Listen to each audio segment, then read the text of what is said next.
Disable streamer mode. Hello! Hey! Hello. Hi. Hello. Hi. Hello. Welcome Hola. to one of our very special bi-weekly, kind of bi-weekly episodes. When we get here. When we get here. This is the land of Game Brew we're in now. The bi-weekly episode from the Game Brew crew we've lovingly called the GameView podcast. Hi, hello, coffee. Where we will dissect a movie that is based on, loosely or otherwise, a video game, and give it a rating with our handy Game Brew rating system. TM. Our waiting system. Our handy Game Brew waiting system. TM. Don't steal it. Dissect is a strong word. It is a strong word. If coroners dissected people the way we dissect movies, I don't think that would go over okay. I think you're right. Hold on, I have to change before we go on. I have to change this to Rampage. Yes, you do. Do you have any cool font? No. Just it needs more exclamation points. No. Just one. There we go. And the views on there too. Love that. There we go. All right, cool. The Every Now and Then podcast, Coffee says, "Hey, Chris. Hey. Do you remember that time that we mutated a bunch of animals and also The Rock was there and a bunch of people died?" Yeah, they didn't really go into how many people died in that. So no, I don't remember it too. And I'm Dan Rotz, and I'm joined by whoever. That's me. I'm whoever. No, it's I'm Chris. always whoever. It's just Chris is me. always whoever. There's no one else. That's my new nickname, I guess. Chris whoever writes. Put it right. on your t-shirt. Yep. And today we're going to talk about Rampage from 2018. Probably the most recent of the movies we've watched. So second far. with The Rock, though. Second one with The Rock. That's true. So Yep. Put the Rock meter up there.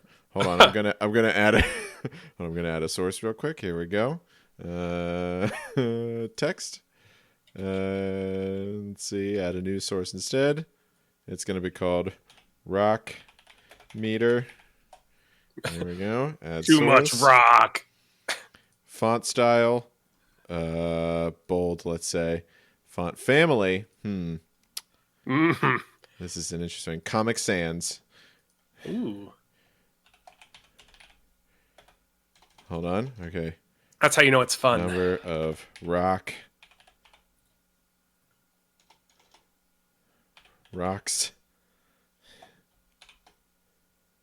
2. There we go.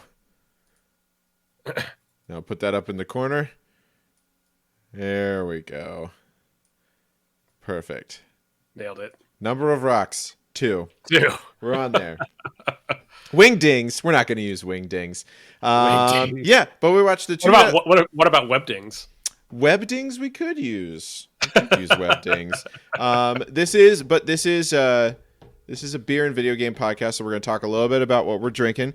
Chris, and also a movie podcast this time, for real. And we are a movie podcast. And we can tangent on movies as much as we want. As much as we want about movies, and no one can say anything. Well, they can say anything, but will they? That's a question. They might, but they might. They probably will. But will we care? No, obviously no. The answer is no. A resounding no to that. But it is a beer and video game movies podcast, so we're going to talk about the beer part first. Chris, what are you drinking? I am drinking the Anchor Brewing Company Merry Christmas, Happy New Year Special Ale. Nice. Oh, so it's not like the... Oh, it is. It's their standard, Christmas ale? Nice. Love it. Yep. 'Tis the season. Fa-la-la-la. Yeah, it's got lots of, it's almost like a little bitter. Sometimes. I feel like that one does end up being a little bitter. Yeah, it's kind of got, a bitter aftertaste. It's got some chocolatey notes, almost, like a portery business to it at the beginning. It's pretty Christmassy. Yeah. I remember drinking that. I still like Anchor Steam better. Yes. But I agree. Of the Christmas ales, I do enjoy that one. Yep. Of the Christmas ales, it is one of them. It is one of them. It is one of them. But yeah, apparently it's Union made in San Francisco, which is neat. Yeah. I was not Union made in San Francisco. I was made here in Westchester, Pennsylvania. But good. Rating. How would you rate it? Chuggability. That's right. That's what the rating scale is. Not super chuggable, I would say. I mean, I say that, but I've almost finished. So it's bringing some Christmas cheer. It's bringing some Christmas cheer. So chuggability medium is what you're saying. Yeah, I would say it's pretty thick. So yeah, it's a medium. Ooh. It's a medium chuggability. How many Qs in that thick, Chris? 2 or 3 at least. All right. Well, on the first day of Christmas, my Stone Brewing gave to me delicious. I see that it says delicious. Yeah, delicious double IPA is what it's called. So how hoppy is that? I don't know. Well, it's 9.8% ABV, so.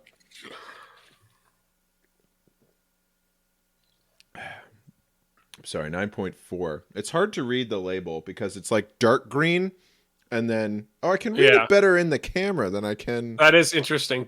Does it say where that particular one was made? Well, it's Stone Brewing. Well, Stone has a brewery in Richmond now too. Oh, that's cool. Yeah. This doesn't say. Oh, that's a bummer. But it's good. It's an Imperial IPA, so it's. Is it aggressive, like super aggressively hoppy, like most of Stone stuff? No, really? Actually, yeah. I'm not as Sometimes when I drink Stone IPAs, I get a little like wah from them. Yeah, I kind of like actively avoid Stone beers because they're usually just like hoppy for the sake of being hoppy. Like Arrogant Bastard and stuff like that.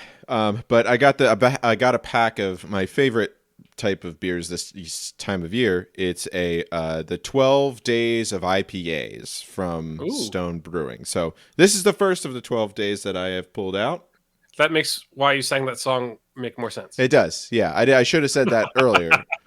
Because then it just sounded like I'm a crazy. I thought you were just. Well, I just thought you were like getting in the spirit.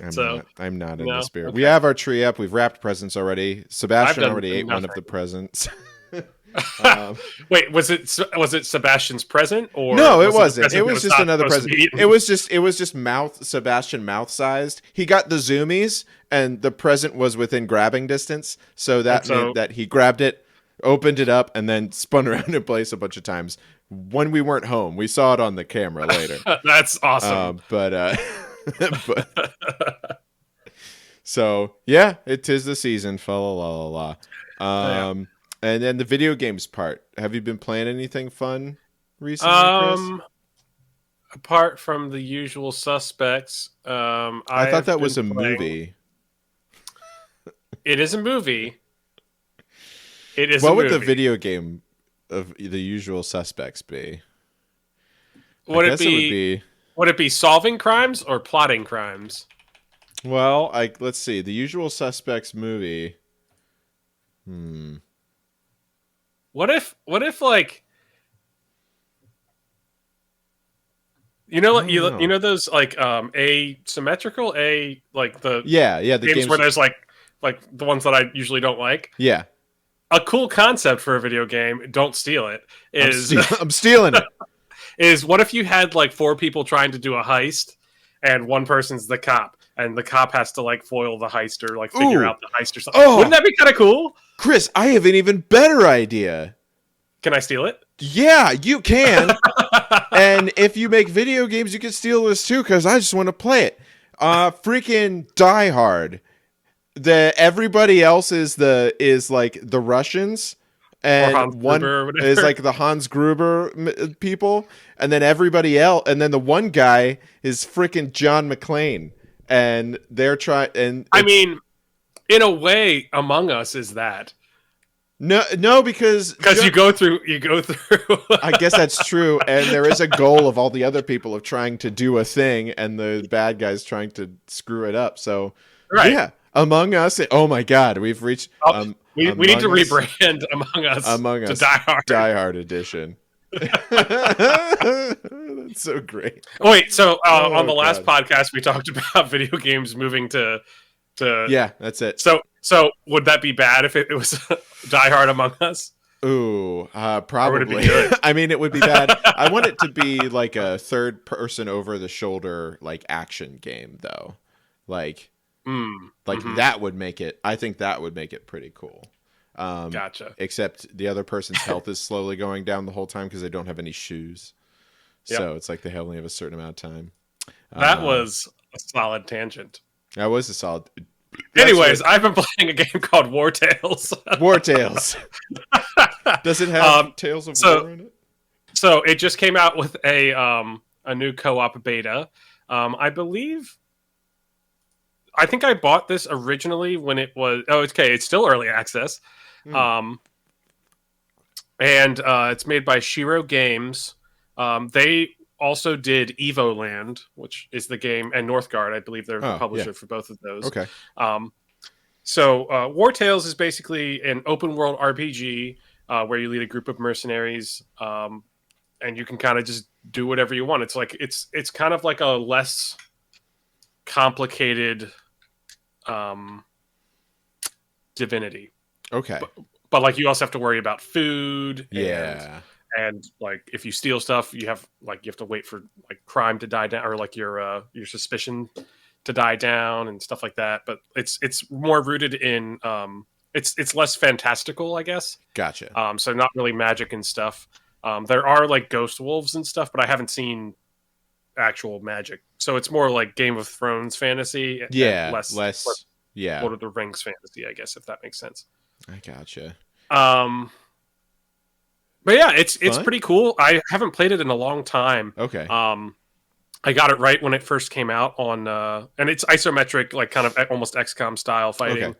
Gotcha. But I got it when it first came out on early access, and it was cool but unpolished. And they've done a ton of polishing. It's a lot better now, and the co-op feature is pretty cool. You basically each can control a certain group of people, and do their professions and stuff. So it was a lot of fun doing that with Tyler the other day. Nice. Very cool. Yeah, I'll probably keep playing it by myself as well. Very cool. I would, if you're into that style of game, I think I would recommend it. I'll check it out. I'll have to check it out. I've been trying to find out like what I want to play. I was in that spot for a little bit too. And I kept falling back into my usual suspects. Yeah. That's the game. It's just you playing all the same games over and over again. Right. The usual suspects. I'm still playing God of War Ragnarok. It just keeps getting better. Like the story is like keeps getting better because it started out as like a father and son and talking about like, growing pains as father and son and trying to do this big quest. And now it's talking about fate and like how it's like, oh, even if you try, it's like all this stuff. Changing your fate. And it keeps doing. It's one of those games where I keep thinking I'm almost done, and then they keep adding more to it. Like I thought I was almost done, and then they gave me a third weapon, and I was like, okay, never mind. I guess. Stick. Okay. I was like, okay, I guess. And then I was like, okay, I've got almost all the collectibles in this one area, and they were like, oh, guess what, JK, you only have 50% of the collectibles now. And I was like, what? And then they opened up like a whole new area with harder enemies, and just like but it's great because it's just like I keep thinking like, okay, there's not really anything else for me to explore, and then they keep adding stuff for me to explore. And like check off the list, Is there any like aggressively difficult bosses? Like the Valkyries. Oh yeah, there's like they added a bunch. So like there's realm tears. That was a thing in the last game where it's like you open up a realm tear and there's like extremely hard regular enemies, like ads kind of stuff. And there are a few of those that are really punishingly hard. There's a bunch of like Viking, what are they called? They're like Viking burial grounds. It's tombstones that you like shove this sword into, and then like these big Viking guys that all have different abilities come out. They're like boss fights that are there. So are they like the Valkyrie replacement? Kind of. Well, kind of, because there's also trolls that you can wake up throughout to fight. Oh, cool. there's a lot of, they expanded on the Valkyrie stuff. Now there's like a bunch of different types of things, and there's still like a lot of, like, when I go to the map, there's still a lot of question marks that say undiscovered. So I don't know. There might be more. Who knows? But so recently, at the Game Awards, I think I read that Ragnarok got more individual awards, but it did. Yeah, Elden Ring got overall. Well, Elden Ring got Game of the Year, and I feel like we'll talk about this at a later date. But well, then do you not want to talk about it right now? No, we can talk about it right now. Elden Ring got Game of the Year, and I think that's fair. Because, I mean, I think pretty much everyone, when it came out in February, was like, this is Game of the Year. I mean, it was a generationally good but game. Like all the stuff, like all of the voice actor awards for it, perfectly great. Like the performances in this game are so good. Yeah. Like Sony, say what you will about the console wars or whatever, any of that kind of bullshit. Sony, whenever they have a game they release and they're like, this is ours, we're releasing this game, they hire the right people. They do it up. Yeah. They add, like, the voice actor cast is great. Every single person on that voice actor cast is amazing. So, I don't know. It's really good. And the gameplay, the loop is good. Like that gameplay loop of positive feedback, it feels good. There's like, I know whenever I'm underpowered for something, and then like it's not punished. They have so many accessibility settings for God of War Ragnarok. That's really cool. It's really great. I feel like Xbox was leading the way on accessibility for a long time, so it's good to see that Sony's doing. Honestly, I think Sony's better. Like, really? Like way more options. And Xbox built like a whole controller that was. That's true. But I think as far as like games support, I think Sony's doing better at that. Okay. Like games that actually support everything. Gotcha. But yeah, that it's really good. I usually don't go to like places to physically buy video games anymore, but I happened to be like in a Target, and I was like, man, I could go buy God of War right now. Did you? I didn't. I'm waiting. That's okay. $70 is a lot of money, man, for one game. Oh, that's right, because you have it on PS5. So I have PS5. So it's $70 on that. Yeah, it's $60 for me because I have it on PS4. And there were a lot of people who said like I forget who it was, but someone posted a meme and they were just like, it was a reviewer and they were like, God of War Ragnarok on PS5. It's pretty good. It runs about as well. It like takes advantage of the hardware and it runs really great. God of War Ragnarok on PS4. A triumph of using the technology to make an amazing game, because like it's just gorgeous. Well, and the first game was gorgeous. This is even better. It's even more gorgeous. It's crazy. Yeah. There's a handful of games on the PS4 that are just I don't know what black magic they did to squeeze out all that scraped stuff, but every last frame they possibly could. Yeah. But I'm doing and then that. You have Pokemon. Yeah, and then that's a whole other. That's like people are like, and this could be a podcast topic for a later date, because a lot of people are like, are they like just shelling out because they keep coming out with Pokemon games? Like we waited so long. 100%. Like they're just like trying to get as much money as they possibly can. Yeah. But we'll talk about that later. Anyways, this is a movie podcast. This is a movie podcast. Of course it happens. The opposite whenever we do this. But this is a movie podcast. In this movie podcast, we're going to talk about the cinematic triumph that is Rampage from 2018, starring Dwayne "The Rock" Johnson, Naomi Harris, who you might know as Moneypenny, which we'll talk about. When we get into like their performances, we'll talk about kind of stuff about that. But let's start with the. Let's start with what is Rampage? Rampage was is an arcade game. Which did you see? Did you see it? Did you see it in the movie? Yeah, in the bad guy's office. There's actually a Rampage game. It's like that's very self. I saw that, and I like rewinded it. And I was like, Katie, look. I did that to Hannah. It's like, Hannah, that's the game the movie's based off of. Look, it's in there. I love Rampage. I love Rampage. It has fond memories of me sitting in my friend's basement and us like playing the Rampage World Tour. Yeah. It's basically you are three different mutated humans who are mutated into a giant like King Kong gorilla, a werewolf, like a lizard man person. These are all bipedal things. Like they all are very, and they say explicitly that it's not Godzilla based. Yeah, it's not. It is not. He looks like he is, but he is not. He is not. And there's also in World Tour, I think there was a rat character, which is kind of what they alluded to in the very beginning. Yes. Yeah, because the first. Yeah. Anyways. Yeah. We'll get to that. But yeah, so the I guess the concept of Rampage, it's a pretty simple one. You just destroy cities. Yep, and it's great. Yeah. That's it. It's very one-dimensional. It's like you don't have a bigger purpose. It's just literally destroy cities, eat people, don't get killed by the military. Smash helicopters. Eat the lady in the red dress to regain health and get bonus points. Makes sense. Yeah, that's it. Ooh, was she wearing a red dress at the end? Nice. I was. We'll mention that later.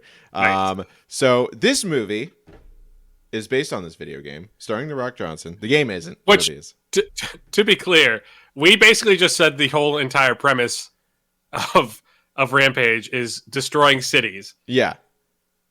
And they decided that, you know what's a really great idea that has a ton of plot that we could really, really dig into? Rampage. Really could dig into this stuff.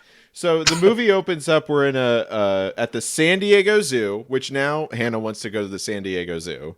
It's a very good zoo. It is a very good zoo. They got pandas. They do have pandas. There are no pandas in Rampage, though. There are no longer grizzlies. There are no longer grizzly bears either. Because The Rock is a primatologist.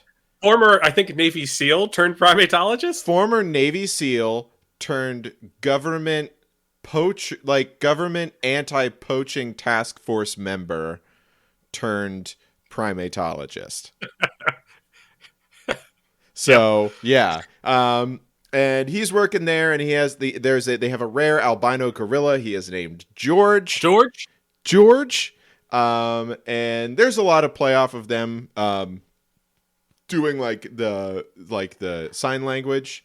And fun fact, when he says it's me or something like that, yeah, he actually does the sign for Rock. The sign for Rock, yeah, because that's his name. Because that's awesome. Like that's me.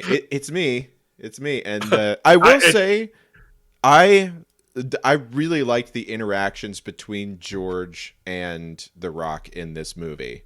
Mm-hmm. They really did a good job of making you feel like they had a good relationship, and that like this gorilla isn't a bad guy. Like that's the whole point of the beginning of the movies. They're showing you like the gorilla is very protective. He's very strong and powerful. But he's not out there to kill people. Yeah, like, he's not bad. He'll mess with people. Yeah, like he gives The Rock the finger a bunch of times. Well, and like he was fucking around with Jack Quaid.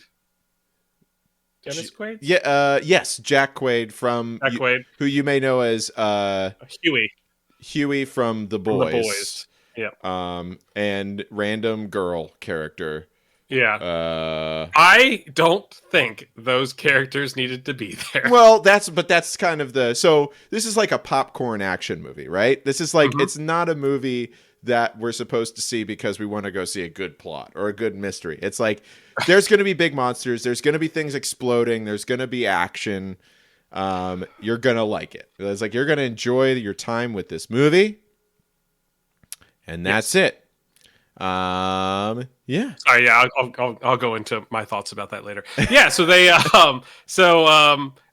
I guess before that there's a satellite that they're doing experimentation stuff on. Oh, right. That's the prologue. You're right. The prologue is So the prologue is they're doing space experiments on this chemical that turns creatures into giant smashy It's I forget exactly because what the character Dr. Kate Caldwell or Naomi Harris, Moneypenny. Moneypenny Comes in later, and she kind of tells us exactly what it is. But it's like it's a combination of it like combines their genes with other animals' genes to make them more powerful. It's like I think the example they used, I think, was a shark never stops growing, so they basically isolated that gene and and then some sort of African field mouse that like regenerates tissue really fast, so they aren't like they're hard to kill because they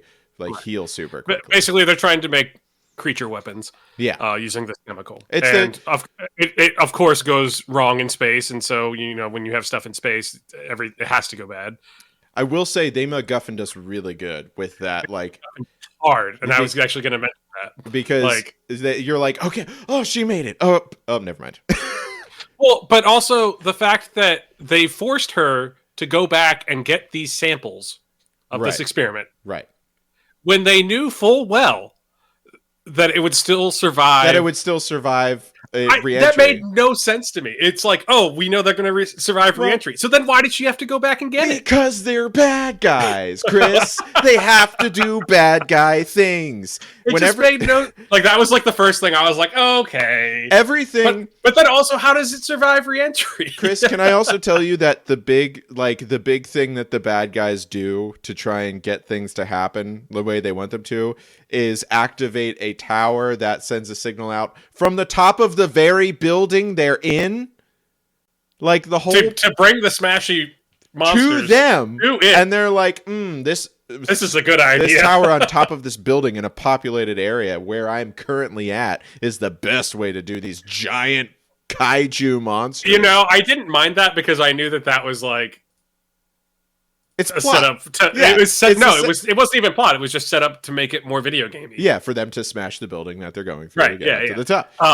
But yeah, it was very. Never mind. Keep going with the plot. Okay, so the next, there's that.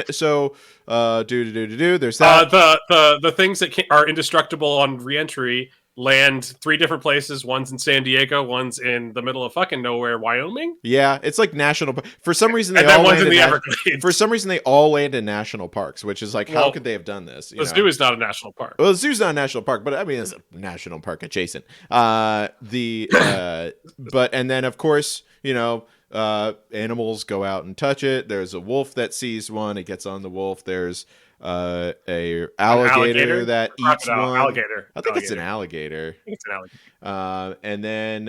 And then of course, George goes up and touches it because he's like trying to protect everyone, and then it gets on him. Scared. He's scared. He kills a grizzly. He's scared, but he signs that he's scared. He was like, I was scared. I don't know what happened. I'm scared for you, George. I was scared for him too. Like that poor monkey who did so much gorilla. That poor gorilla did so much emoting. Like, yep. I think there was a mocap person for the gorilla. I don't think anything else had mocap. It disappoints me a little bit. I want a gorilla to be that cool. I mean, yeah, it's true, but it's not to say gorillas aren't cool. But also, it's like I'm for not having animals be mistreated to be in movies. Like, put more CGI stuff in there. I'm okay with it. And then of course you find out George is infected with the stuff. They start getting bigger. Yeah, Moneypenny comes in and she's like, "Oh, I know what's going on," and then adventure ensues. And then we can probably skip about an hour. Yeah, basically about an hour of the movie is them trying to get to just various. Basically, they activate the tower with the radio signal. All the 3 monsters go to Chicago, and nothing really happens between there and then. Yeah, I mean, we meet various characters that are in the movie. I think my favorite part was introducing the private military corporation led by Joe Manganiello, just to have Joe Manganiello. Why was he there? Him and Jack Quaid were like, I guess they weren't huge back then, but they were that was before the boys. But like they were like pretty well known. No, but Joe Manganiello was very in at that point, that just seemed like I could have been that guy. Anyone could have been that guy. I also like to point out, so anytime there's a private there's a PMC in any sort of movie or video game or whatever, you either have guys with hair on their face and like no hair up top or less hair up top, Like Or Rock. if they can't do facial hair, they have some sort of crazy hairstyle. Because there was like a guy with a mohawk because he didn't have a beard. Everybody else had beards. And apparently Araya Faber, the MMA fighter, was also one of those guys as well. Yes. Yeah, he was Garrick in that. And there was also William Lee was one of the Kovac. agents. Kovac. He was Takeshi Kovac. He was in San Andreas. Man, the first season of Altered Carbon's so good. Really was very good. So good. The second season is not, but the first season is okay. The first season is by far one of the best seasons of like Netflix television that's existed. But yeah, so which is the PMC guys go and try and take out the wolf guy, or the wolf, which is named. Which one line they say this. So dumb. They're like, the internet's decided to name him Ralph, and they were like, that was how we decided to do this. That's how we decided. Because like that is his name in the video game, but like no explanation. They were just like the internet. I call him Ralph. Internet like, is Ralph, so we're saying stupid.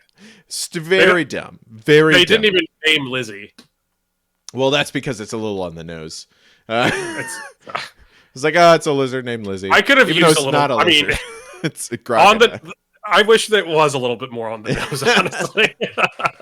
But all those PMC guys die. Also, this movie's super gory. Like, even in the very beginning prologue, there's a lot of, like, eaten out eyeballs and, like, intestines floating around.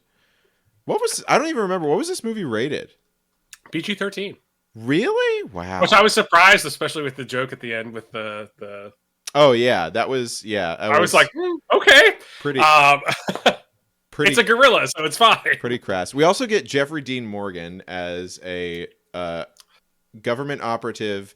You might know him as the comedian in The Watchmen. You might also. There was a lot of people from. There was two. There were two. Sorry, I noted this. Two. There was. It was. Malin. Malin, I think it is. She was Sally Jupiter, or Sally 2, I guess. Yeah. In Watchmen. Mm-hmm. The Silk Spectre 2, yep. Yes. And Jeffrey Dean Morgan was... The comedian. Yeah, cool. Yep. I loved him as the comedian. He was really good. I think, he was really the highlight. Him and The Watchmen. I did watch the Watchmen movie again recently. Do you watch the Watchmen? Who watches the Watch? I guess I do. But I mean, I think it's good. I think I kind of like it. We didn't. You can't do the book perfectly, so I think given the source material is and the TV show was really good. I liked the TV show. I don't think it was as amazing. Really, I thought it was really. Again, I think it was really good, like TV. It wasn't my favorite thing that came out at that time. It doesn't stick super hard in my brain holes. So that's where I am with that. But back to the movie, Jeffrey Dean Morgan is a part of an organization. He says he's part of the OGA, other government agency, which no one really. And they never say anything about that. Yeah, but he does have. Is like kind of a cowboy-esque character. Like he has like his gun holstered in like the front. And it's like with his badge next to it, like very, very, and it's like it is like his pearl handled, 1911, silver plated. That I think it's the same one he used in Supernatural. So that might have been like he was in Supernatural. Yeah, he played Sam and Dean's dad.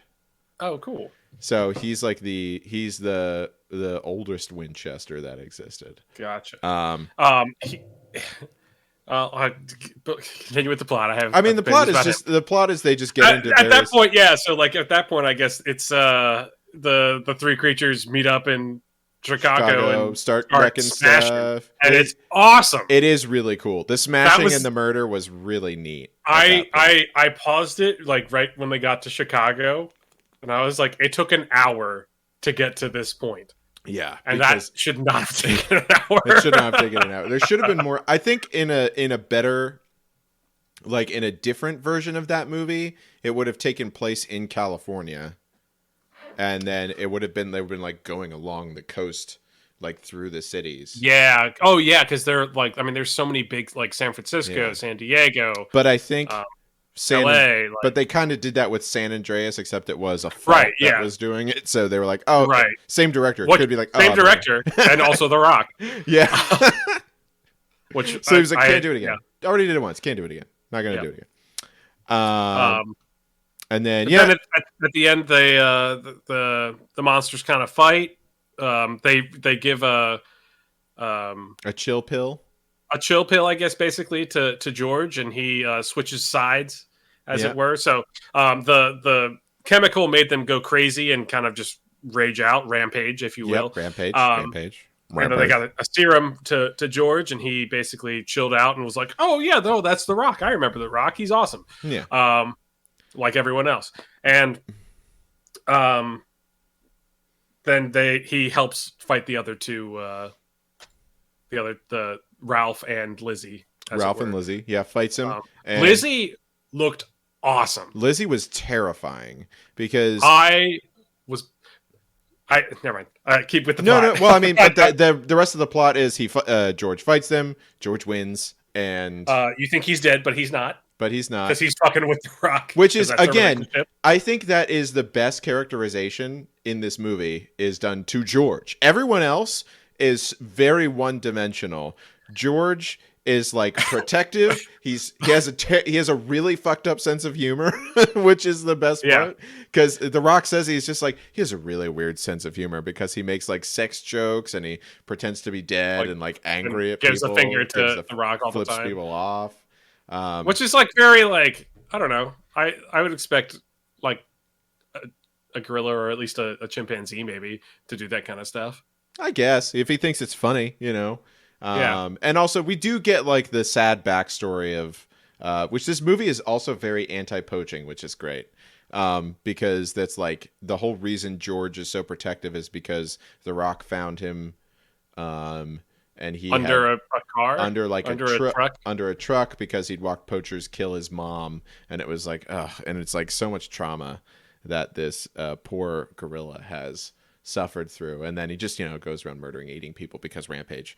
So that's basically the plot, I've been trying to hold all this back because I kind of was writing down thoughts as I was going through this, and I wanted to kind of just rampage through a few of them. Rampage. So this whole movie tried to be serious and sciencey and like explain why things are certain things, but then other times they were just like, "Fuck it, that's why it was like that." That's why it was like that anyway. It can survive re-entry because fuck it. That's we're not going to explain that, but we're going to try to say like, oh, it's all these like sciencey. Science biochemist biological why they're turning the way they are, and it's like therapy combinations, and it's like they were just using so much like plot device bullshit to get to things to make it like the game. Whenever it's a popcorn action movie, though, it's like they do anything they can to make you just be. They explain it so fast that you almost try not to. They want you not to notice that they're explaining the science. But I noticed. Well, yeah, we always do. We always do notice. Big difference in this compared to the games was this was animals just getting bigger versus in the games, it's people turning into animals. Right. That is correct. So I was kind of bummed that Lizzie and Ralph were not bipedal. Yeah, but it also you figure like it makes sense, like if the way they're doing it at least, right? The way they're doing it, I think it makes more sense. But I kind of wanted them to be walking around too. I guess. Yeah, I don't know. So in the middle of this, there's a point where they're transporting George in a plane, and they turn the signal on in Chicago on the top of the tower. And George goes crazy. What happened to the dude at the wheel of the plane for him to just be like, fuck it? Like, did you notice that? I think they threw a guy through the window. Well, I think they they did throw a guy into the cockpit. A guy was thrown. And then I think it depressurized once the back of the plane popped open. Sure, but why did that not affect The Rock and Moneypenny? It did. They were just holding on, and they're the heroes, so they have to. Yeah, survive. but then the dude wasn't like sucked out. He just like fell asleep. Maybe I just don't understand depressurization. Maybe listen, that was my thought. Or we could just be like, but that's like, what happened. There's like literally just a scene where the dude is just like asleep, like he just falls asleep. I don't know. It's weird. Oh, I watched did he get shot? Did he get shot by one of the tranquilizer darts or something? Because The Rock did have that tranquilizer gun at that point. They weren't using tranquilizers; they were using actual bullets on George. But The Rock did load up a gun with a tranquilizer dart while he was. I don't know. I might have to rewatch that. I did try to rewatch it again to see if I missed something, but like. It looked like he just fucking fell asleep. Just to see. I do want to... I see some of your first impression notes. I do want to bring some of these things up because there's so much product placement. There really was. Yeah. Did you see the Dave and Buster's? Dave and Buster's got wrecked. When me and Hannah were sitting there watching it, we were like, no, not Dave and Buster's, our tokens. Oh. Well, yeah, and like the Surface being like, yes. This... yes, and, Microsoft Surface. It's 2018. And I think that was like, a Bronco. That was before the Bronco was out, I think. So that was a Bronco prototype. I think they have since released that Bronco. They have. Yes, they have. And they also talk about. There's a lot of acronyms in this movie. They talk about the Moab. They talk about the script. Oh, and they use they reference that its nickname is the mother of all bombs. And that's kind of funny. That is funny because that's what kind of everyone calls it. And speaking of the science, so the scientist, Dr. Kate Caldwell, who's in the who's Moneypenny, Naomi Harris, really did not spend a lot of time performing in this movie. I honestly, if they let her just use her regular accent, it would have been fine. I feel very upset that they said, "Oh, you have to we're gonna have you have an American accent," because I think that made her performance so much worse in this movie. Interesting. I mean, the Rock's performance wasn't much better. You know, they were both kind of very. They were just hanging out. They were just kind of hanging out, getting a paycheck. Speaking of hanging out, they were just hanging out in the wreckage of a plane after it crashed. That's true. And like just climbing all over it. It's like that would be so hot. My God. You would burn your hands off at that point. Made no sense. Yeah. Also, the fact that like. Jeffrey Dean Morgan woke up in the middle of the sky, which was very obvious. Also, the fact that The Rock literally like jumped out of a plane riding him was awesome. Listen, there's a lot of people who would love to ride Jeffrey Dean Morgan as they jump out of it. And The Rock no longer is one of them. Yeah, he got to experience it. And then we had the bad guys in this movie were Malin Akerman, played Claire Wyden, and then Jake Lacey, or Plop, from the last few seasons of The Office. Remember that? There was the character named Plop, who were the bad guys in that. Both of them... They were pretty bland. They're pretty bland and kind of like cringy, annoying, evil people. I would have... Honestly, I would like to know why they were like that. What happened to them? And they spent so much time on other shit. I would have liked to know why they're so shitty. Like, Malin Akerman's character had almost, like, the motivation she had for doing anything, I still have no idea what it was. Why? Why did the plot... Money, I guess. I don't know. I don't but also she was so bad at making decisions to be like, it's like, I'm going to activate this thing. But she was also like, no, it's going according to plan. It's going according to plan. It's like, I know exactly why this is like, this sucks. Yeah. Which is why at the end, her death is satisfying because number one, she's wearing a red dress. And like I said in the beginning, in the game, to get bonus points and heal yourself, you would eat a lady in a red dress. In order to get the chill pill into George, they throw all of these little syringes into her bag, and then he calls George over, and George eats her. Cool. Casual murder. Like it. But we still empathize more with George than we do with 100%. And then Jake Lacey, who played Brett, he got squished. He did get squished. Oh, Jeffrey Dean Morgan did a funny commentary over it, just like, oh, his tone this whole movie was so casual. Like everything was just, he was just like, everything was a joke. I mean, it wouldn't be a good I'm a idea. cowboy. Listen, I'm kind of a cowboy, and I think, maybe you don't want to get in any trouble. You just leave me that there computer and that there rat, and then you just walk on out of here. He does, and then it gets squished. As the building is falling. Which is like the idea that Jeffrey Dean Morgan looked outside, said, yeah, he's probably going to get squished as soon as he goes outside this door, somehow knowing that's going to happen. And it's just like, yeah, go ahead. Yeah, that's all right. Like, what sort of like preconception does he have of this kind of stuff, you know? Yeah, and trying to finish up, I guess, a couple more quick gripes before we kind of talk about the cast, I guess. Sure, yeah. Or not even gripes, so there's some things are good. But one of the issues I had, the sizes of all of them were so inconsistent. It was. Sometimes, for whatever reason, George was the smallest when he should be the biggest. Probably. I think I was thinking maybe that Lizzie was the biggest because it's an dinosaurs?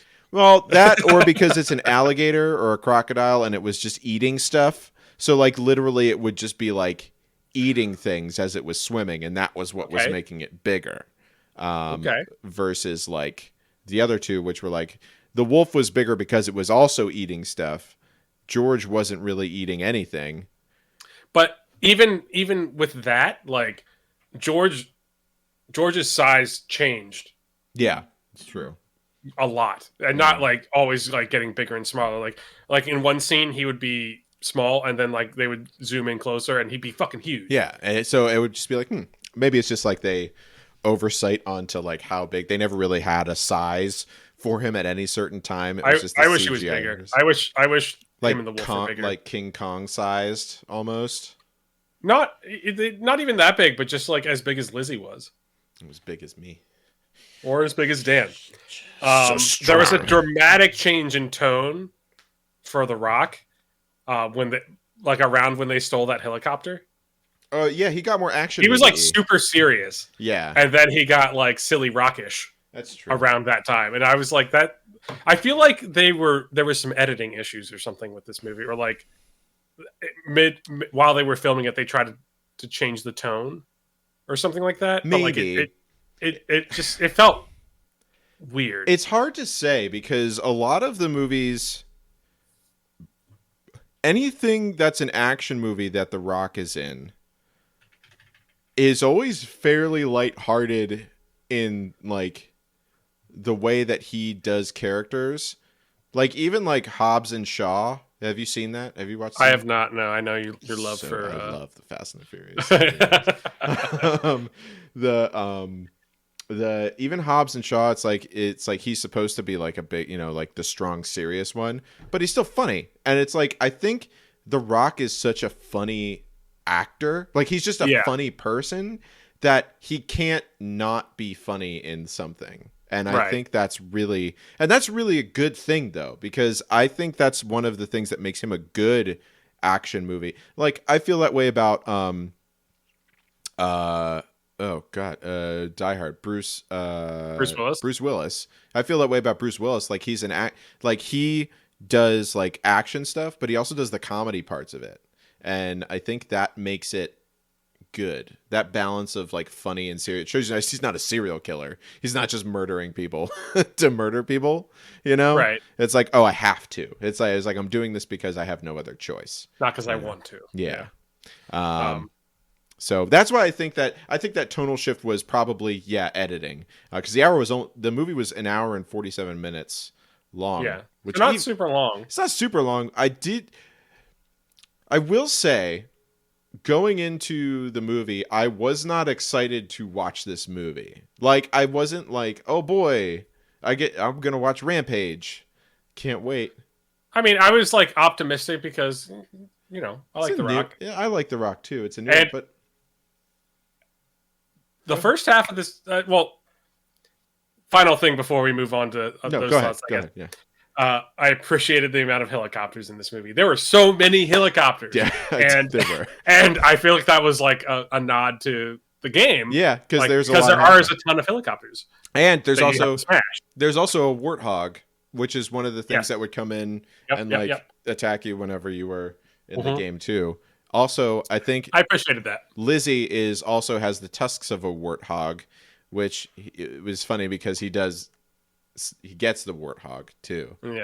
So that makes it. Yeah. But anyways, okay, we can move on after We can move all my on. thoughts. So do you think like there was anyone who like wasn't like in the cast? I mean, Jack Quaid underused. Jack Quaid had they didn't have to have Jack Quaid. They didn't have to have Joe Magnola. Manganiello. Yeah, that one. He's cool.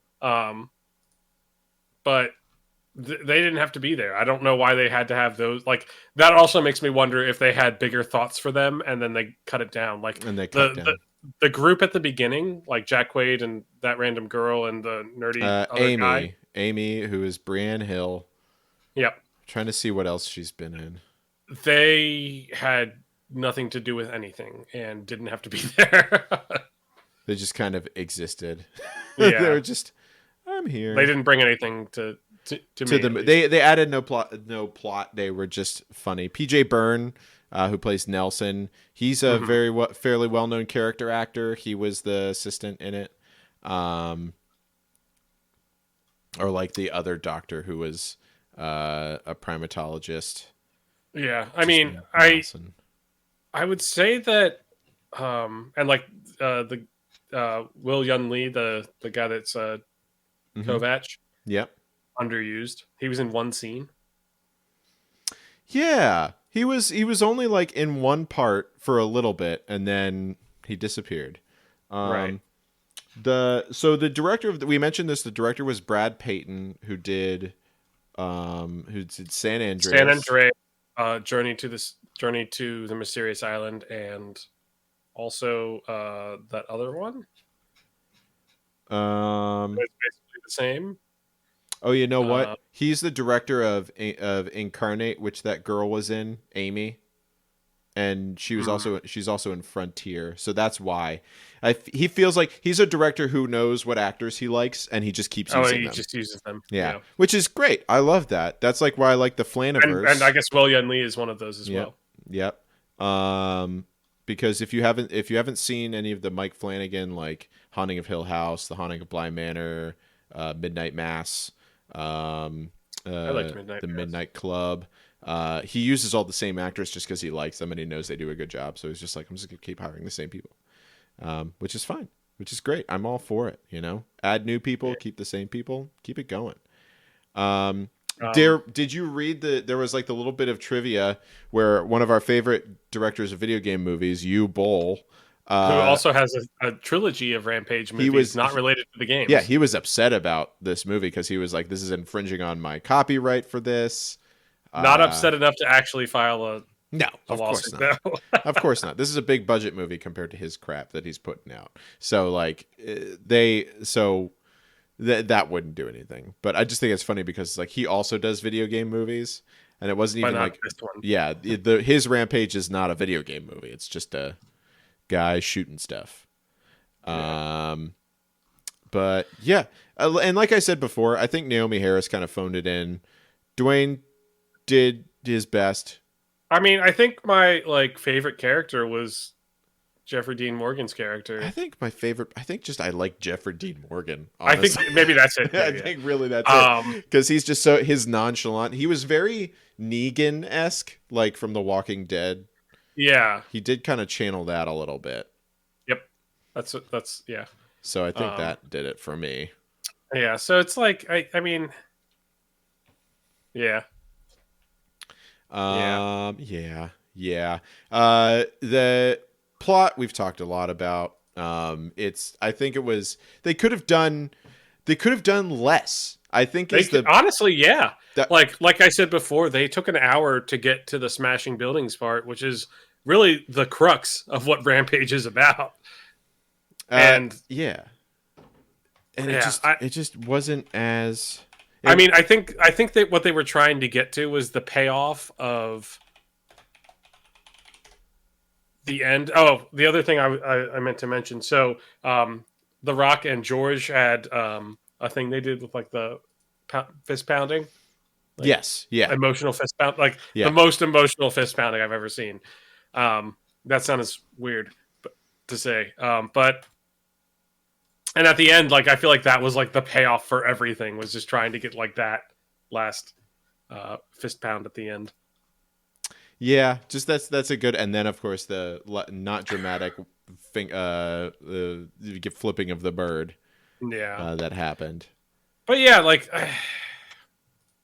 they added a ton of stuff to try to get to line it up, like line up the story with how the video game is, but like, man, I could have just watched 3 hours of giant creatures smashing shit. Honestly, like that was the best part of the movie for me. That's one of the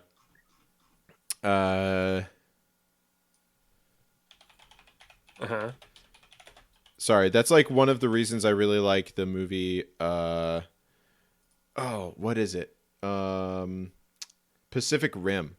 Mm-hmm. You know, because that it's just giant robots fighting giant monsters, and there's a plot, but you don't really have to pay attention. But who cares? Yeah, yeah, it's just like smashy shit. Yeah, that's really it. Yeah. So let's go into our numbers section here. Mm-hmm. So Chris, I saw you wrote some numbers down. You want to hit us with those numbers there?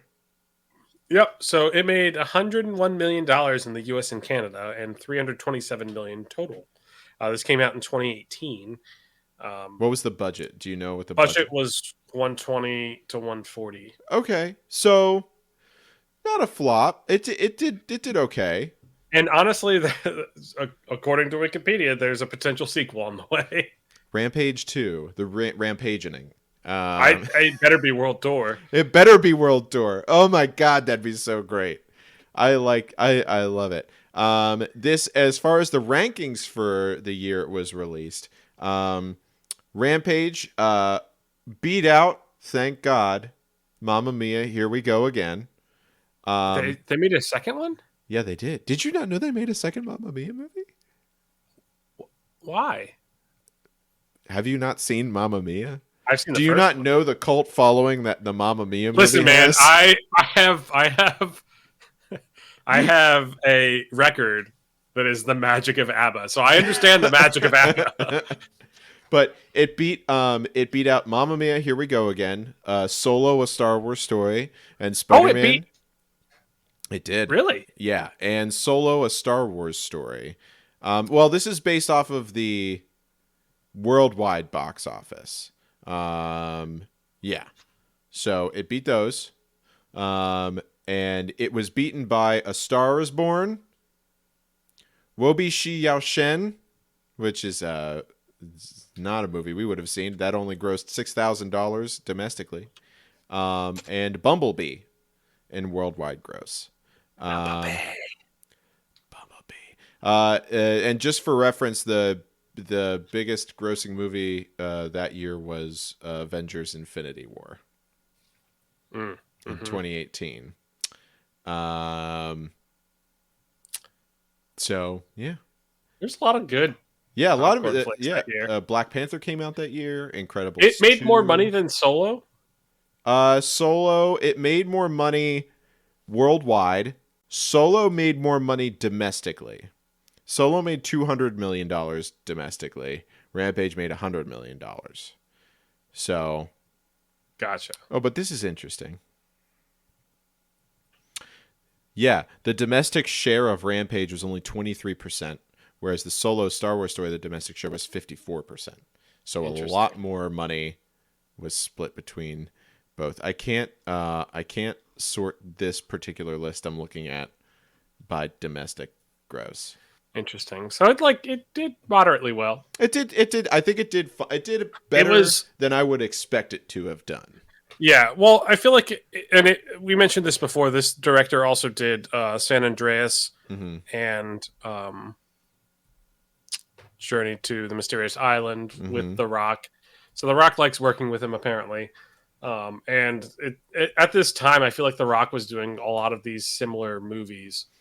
Yeah. Are like him being an action hero with like kind of bland Plot devices. And on this one he was just like, oh, I really liked Rampage growing up, so let's do a Rampage movie. How could we do that? Yeah, because in 2018 he did Rampage, and he also was in Skyscraper, which is him, which is basically being in a skyscraper.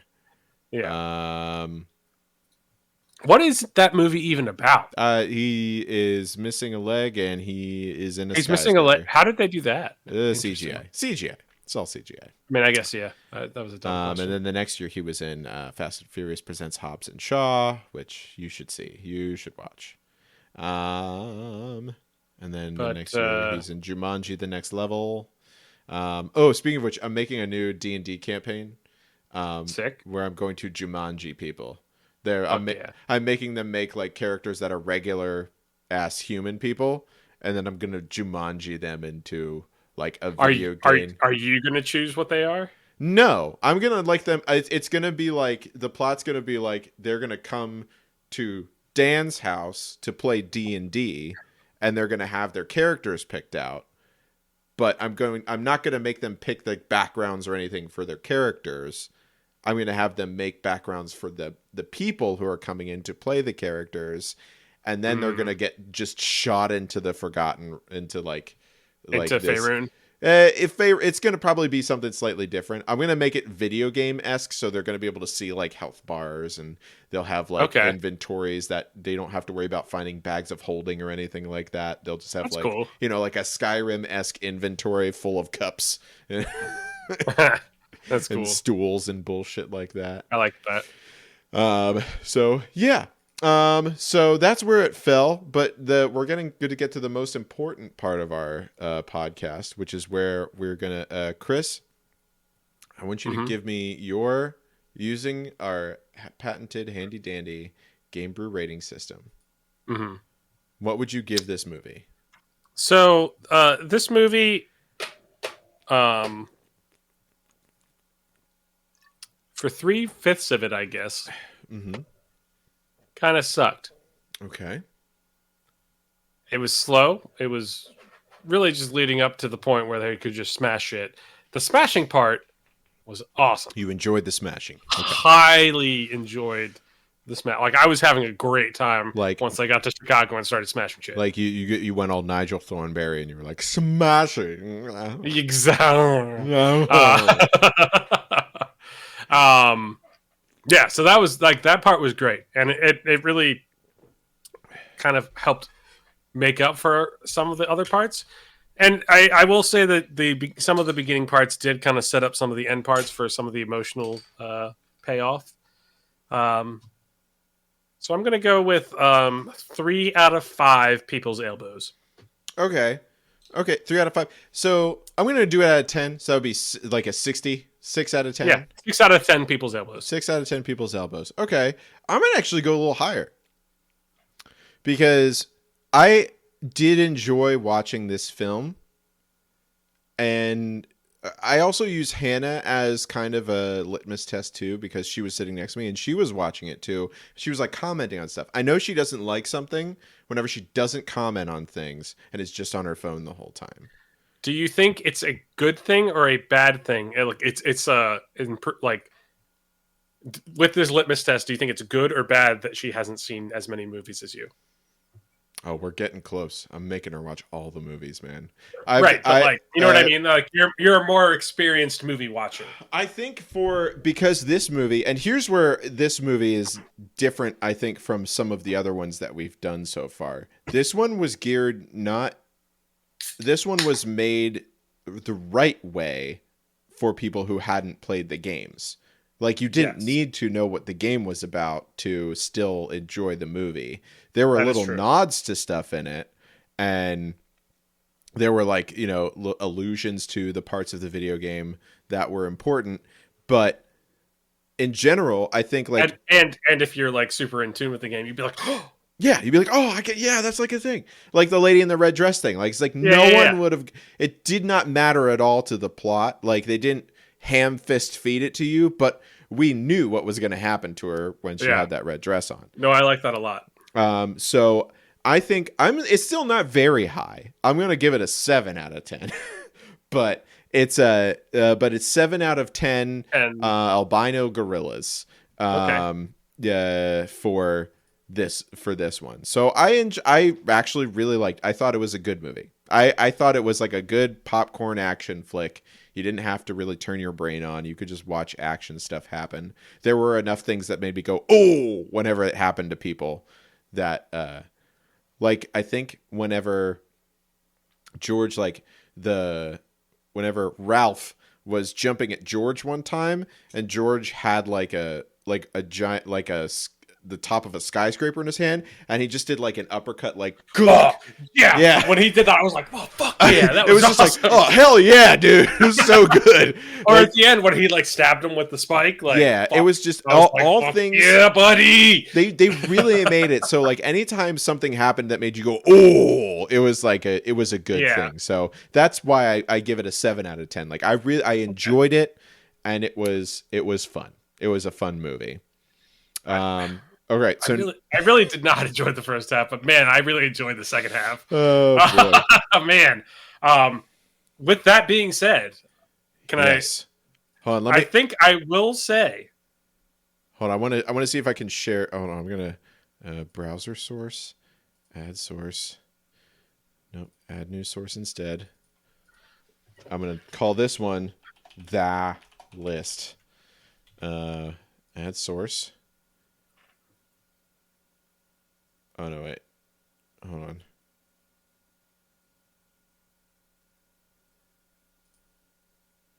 No, never mind. Hold on, not that. We could set this up for next time. Yeah. Okay. Go ahead, Chris. Let's do that. So go ahead. Yeah.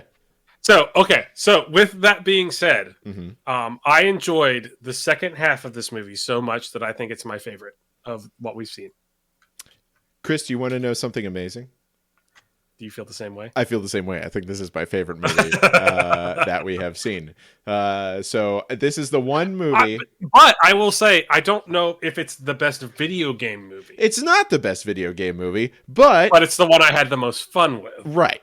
Yeah. And that's kind of like, it's the same reason I enjoyed Street Fighter so much, is because it wasn't a great video game movie, but it was so ridiculously stupid and bad that I just enjoyed watching how bad and stupid it was. Mm-hmm. This I liked because it was an action movie where things exploded and there was a lot of just stuff happening. If the destroying Chicago parts weren't as good as they were, it would not be up there. But like, man, some of the visuals in that were just so cool. And like you said, like the baseball bat style smashing, and just and even when they were, and you said it too, when they were running through the city and things were attacking them, they were doing like these parkour-esque smash and then dodge the things that were attacking them. Where they were kind of like the Hulk in the Avengers. Yeah, like very, just like smashing along the buildings, stuff, jumping around. The wolf had bat like flying when that happened, wings. I was like, "Oh, that's awesome!" It's like crazy. He's like, he has quills that he could shoot out from his tail. I was like, this is stupid. I love it. Or when Lizzie first came out of the water, I was like, "Fuck yes!" Because we hadn't that thing is awesome. We'd only seen like little glimpses of it, and then you're just like, "Oh, that thing is huge! Oh no! Why is it so much bigger? Who cares?" How do I move these down? Here we go. I'm gonna do that. Nope. I'm gonna cut. And there. Paste. There we go. Rampage. All right. So. But also, another fun fact about this movie: it was actually the highest-rated video game movie until Detective Pikachu came Until out, Detective Pikachu, which is a little sad. It is. Well, maybe we should do that. Maybe let's do. We're on our next. Here's our list. Here's okay. Go ahead. Here's the list. So mine.